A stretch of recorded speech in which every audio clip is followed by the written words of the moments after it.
हाय दोस्तों, मैं हरी सिंह राजपूत और ये आपको पार्ट फर्स्ट पढ़ाने के लिए जो इतिहास है, इतिहास का आपको पार्ट फर्स्ट पढ़ाने के लिए जा रहा हूँ। और इसको बहुत ही पहले हम इसका पूरा इंट्रोडक्शन जानेंगे, फिर इसके क्रमशः वीडियो आएंगे आपके लिए। इसका हम शुरुआत से देखते हैं। तो देखिए, बात करते हैं हम इतिहास की। हम इतिहास की बात करते हैं तो इतिहास को हम 3 भागों में बांटते हैं। अध्ययन की दृष्टि से हम इनको 3 भागों में बांटते हैं इस इतिहास को। तो जैसे आपका हो गया एक प्रागैतिहासिक काल, प्रागैतिहासिक काल। दूसरा क्या हो गया? आद्य ऐतिहासिक काल, आद्य ऐतिहासिक काल। और तीसरा हो गया आपका इतिहास। तो क्या हो गया आपका? पहला हो गया प्रागैतिहासिक काल, दूसरा आद्य ऐतिहासिक काल और तीसरा क्या हो गया आपका? इतिहास। अब देखिए, प्रागैतिहासिक काल के बारे में हमें कोई जानकारी नहीं कि इतना कि कब से प्रारंभ हुआ। हम इसको क्या बोलते हैं? अज्ञात से कितना बोल देते हैं? 8000 ईसा पूर्व या बीसी। मतलब ये जो है 8000 ईसा पूर्व से प्रारंभ हुआ और कब तक? अज्ञात से प्रारंभ हुआ और 8000 ईसा पूर्व तक, क्योंकि हमें ये नहीं पता कि प्रागैतिहासिक काल कब से प्रारंभ हुआ, क्योंकि ये प्रारंभ का ही काल है। दूसरा आ जाइए आप आद्य ऐतिहासिक काल में, तो ये आपका लगभग माना जाता है 8000 बीसी से 4000 बीसी तक। कब तक माना जाता है? 8000 बीसी से 4000 बीसी तक इसको माना जाता है। और आपका जो इतिहास है वो कब से माना जाता है? 4000 बीसी से लेकर के 2500 बीसी तक माना जाता है। तो दोस्तों, यहाँ पर आप देख रहे हैं कि आपका प्रागैतिहासिक काल अज्ञात से 8000 बीसी तक, और जो आपका आद्य ऐतिहासिक काल है ये 8000 से 4000, और ये कितना? 4000 से लेकर के 2500 बीसी तक। अब देखिए आप, इसमें ये जो प्रागैतिहासिक काल इतिहास का वह काल होता है जिस समय लेखन की प्रक्रिया प्रारंभ नहीं हुई थी। मतलब मानव लेखन नहीं जानता था, सभ्य नहीं था, मानव समाज में भी नहीं रहता था, और यहाँ तक कि वो सही से कपड़े पहनना तक भी नहीं जानता था, समुदाय में रहता ही नहीं था। अब देखिए, दूसरा जो आता है आद्य ऐतिहासिक, इसका मतलब ये है ये बीच के बीच थे। ये मतलब लिखते थे लेकिन उनका आज तक कोई पढ़ नहीं पाए। मतलब इनका जो भाषा है इनको सही से कोई आज तक स्पष्ट पढ़ नहीं पाया। प्रयास किया, जेम्स प्रेजेंट ने भी किया और भी बहुत से इतिहासकारों ने इनको प्रयास किया इनको पढ़ने का, लेकिन इसको वो पढ़ नहीं पाए। तो ये कैसी थी? इस समय लेखन प्रक्रिया तो थी, लेकिन वो कैसी थी हम उसको समझ नहीं पाए। क्यों? क्योंकि वो एक भाव चित्रात्मक लिपि थी, जिसको उस समय एक तो ये था कि मानव को उतना ज्यादा समय नहीं मिल पाता था कि एक निश्चित प्रक्रिया के तहत वो लिखे या उसका विकास हो सके। तो ये भाव चित्रात्मक लिपि थी, जो कुछ भी उसके मन में आया उसने अपने भाव के माध्यम से, भाव का माध्यम मतलब ये, जैसे मान लीजिए उसने शिकार किया, तो शिकार किया तो उसने क्या कर दिया? उस जीव का चित्र बना दिया और पीछे से मतलब उसको तीर बना दिया। तो मतलब ये समझ में आ रहा जाएगा हमें कि ये यहाँ पर मतलब इस शिकार की घटना को बताया गया है।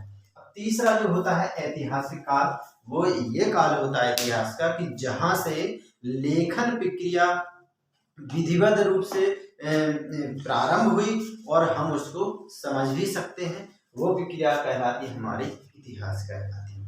अब देखिए, इतिहास के बाद अब हम देखते हैं कि जैसे इसमें भी प्रागैतिहासिक काल में और भी काफी, जैसे हम इनको बांटे तो जैसे प्रापाषाण काल, पाषाण काल में बांट दें इसको।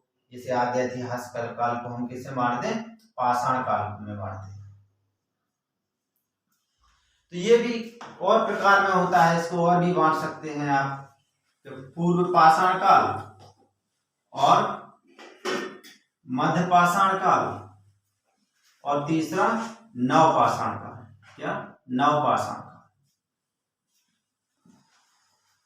तो अब देखिए इस समय क्या था कि पूर्व पाषाण काल। ये पाषाण काल मतलब ये पत्थरों, पाषाण किस शब्द से मिलकर बना है? पत्थरों से मिलकर के बना है। तो ये जब मनुष्य लगभग पृथ्वी पर आया ही था, जब शुरुआत में, तब की बात है। तो ये मतलब उतना ज्यादा मनुष्य को किसी भी उसका ज्ञान नहीं था, तो वो युग आ जाता है पूर्व पाषाण युग में। ये पत्थरों पर निवास, पत्थरों के औजार यूज करता था और शिकारी जीवन व्यतीत करता था और ऐसे ही रहता था। अब बाद में आता है आपका मध्य पाषाण युग। मध्य पाषाण युग में क्या हो जाता है कि जो तो पत्थर के जो हथियार थे वो थोड़े क्या अच्छे से बनाए जाने लगे, आकार उनका हल्का हो गया। तो इस तरह से इसी में थोड़ा परिवर्तन हो गया, वो मध्य पाषाण काल हो गया। अब अगला जो है क्या है? नवपाषाण काल। नवपाषाण काल क्या है कि इसमें मानव काफी प्रगति कर चुका था। आग की खोज भी हो चुकी थी, पहिए का आविष्कार भी हो चुका था, और कृषि का भी आविष्कार हो चुका, विस्तार होने लगा था। तो काफी ये चीजें हो गई थी। अब देखिए ये पाषाण युग हो जाता है। अब इसके बाद हम क्या देखते हैं? इसको देखते हैं इतिहास को। तो इतिहास को हम देखें तो इतिहास को हम दो भागों में बांट लेते हैं। जैसे हम ये मान लेते हैं, एक बात है ऋग्वैदिक काल और एक देख लेते हैं हम महाजनपद काल, या फिर ऐसा कहते हैं सिंधु घाटी सभ्यता। क्या? सिंधु घाटी सभ्यता। और दूसरा क्या हो जाता है? ऋग्वैदिक काल। ऋग्वैदिक काल। तो देखिए सिंधु घाटी जो सभ्यता है ये 2500 बीसी से लेकर के 2500 से 2300 बीसी से लेकर के कब तक मानी जाती है? आपके 1500 बीसी तक मानी जाती है। कब से मानी जाती है? 2500 से लेकर के 1500 बीसी तक। फिर ये आ जाता है ऋग्वैदिक काल। ये आपका कितना होता है? 1500 बीसी से लेकर के 600 बीसी तक। अब आपका जो ऋग्वैदिक काल है इसको फिर से मतलब अगर हम अध्ययन की दृष्टि से बांटे तो फिर इसको हम कितने दो भाग में बांट देंगे। और इसका पहला आपका कौन हो जाएगा? ऋग्वैदिक काल, और दूसरा कौन हो जाएगा? उत्तर वैदिक काल। कौन सा हो जाएगा? उत्तर वैदिक काल। तो ये जो ऋग्वैदिक काल है ये लगभग कितना चला? 1000 बीसी से लेकर के, सॉरी 1500 बीसी से लेकर के 1000 बीसी तक। और ये कब चला? 1000 बीसी से लेकर के 600 बीसी तक। कब तक चला? 600 बीसी तक चला। तो ये हमारे इसमें ये क्या हो जाता है? उत्तर वैदिक काल। और ये क्या हो जाता है? हमारा ऋग्वैदिक काल। अब क्या हो जाता है? अब देखिए आता है आपका कौन सा? महाजनपद काल। अब अगर इसमें हम और देखें तो अब इसमें कौन सा आ जाता है? महाजनपद काल। कौन सा आ जाता है? महाजनपद। तो देखिए महाजनपद ये लगभग 600 बीसी में थे। आपको पता है कितनी थी महाजनपदों की संख्या? 16 थी। तो ये कुछ कैसे थे? राज्य थे और कुछ कैसे थे? गणराज्य थे। ठीक है। अब अगर हम बात करें आगे तो देखो महाजनपद काल आया और फिर उसके बाद आप देखिए जैसे आपने देखा महाजनपद काल आ गया, फिर आपने देखा मगध साम्राज्य आ गया। कौन सा आ गया साम्राज्य? मगध साम्राज्य आ गया। फिर कौन सा साम्राज्य आ गया? मौर्य साम्राज्य आ गया। कौन सा आ गया? मौर्य साम्राज्य आ गया। फिर कौन सा आ गया आपका? मौर्योत्तर काल आ जाता है। कौन सा आ जाता है? मौर्योत्तर काल आ जाता है। और फिर क्या आ जाते हैं आपके? मौर्योत्तर काल के बाद फिर आपके क्या हो जाते हैं? गुप्त साम्राज्य आ जाता है। क्या आ जाता है? गुप्त साम्राज्य आ जाता है। गुप्त साम्राज्य के बाद फिर क्या आ जाता है? गुप्त के बाद फिर आ जाता है हर्ष का साम्राज्य आ जाता है। किसका आ जाता है? हर्ष का साम्राज्य आ जाता है। तो अब देखिए क्या है कि जैसे आपने 600 से ईस्वी से प्रारंभ हुआ।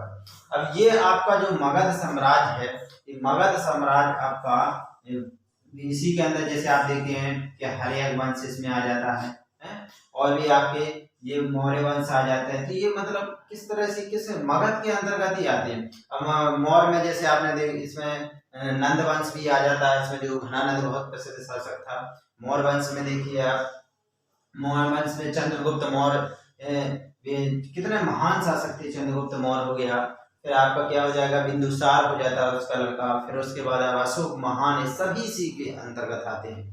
फिर देखिए मौर्योत्तर काल, मौर्योत्तर काल में देखिए क्या हो जाता है कि ये जो बहुत बड़ा साम्राज्य होता है जो आपके मौर्यों का, वो क्या हो जाता है आपका, विघटित हो जाता है, बहुत ही छोटे छोटे भागों में टूट जाता है। तो इसके अंतर्गत फिर हम इसके जो मौर्य के अंतर्गत छोटे छोटे जितने भी भाग आते हैं, काल आते हैं, उनका हम इसके अंतर्गत अध्ययन करते हैं। अब आगे जैसे गुप्त साम्राज्य की बात करें तो गुप्त साम्राज्य आपका यहाँ से प्रारंभ होता है।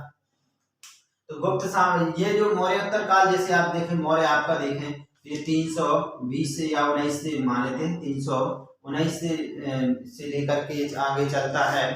तो क्रमशः ये आगे चंद्रगुप्त मौर्य, फिर आपकी जो बिंबिसार, ये सब चीजें चलती हैं। और फिर हम आगे देखते हैं मौर्योत्तर काल के बाद देखिए फिर क्या हो जाता है, और भी काफी जैसे हम इसको और बांट लें तो जैसे उत्तर भारत में कौन कौन से थे, दक्षिण मध्य भारत में कौन कौन से थे, दक्षिण भारत में कौन कौन से थे। तो जैसे उत्तर भारत में आप जैसे देख लें, उत्तर भारत में देखें, मध्य भारत में देखें और दक्षिण भारत में देखें। तो आप देखिए जैसे मध्य भारत में देखिएगा, तो मध्य भारत में जैसे आपका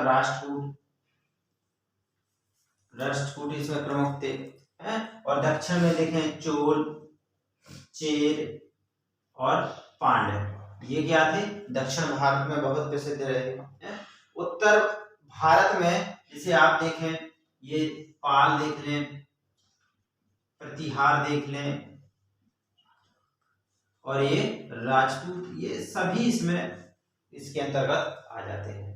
तो ये हम चीजें देखते हैं कि इस तरह से ये वंश आता है। अच्छा एक चीज और देख लेते हैं, अब इतिहास में अगर आप जैसे देखें, इतिहास को और बांटे तो इतिहास भी आपका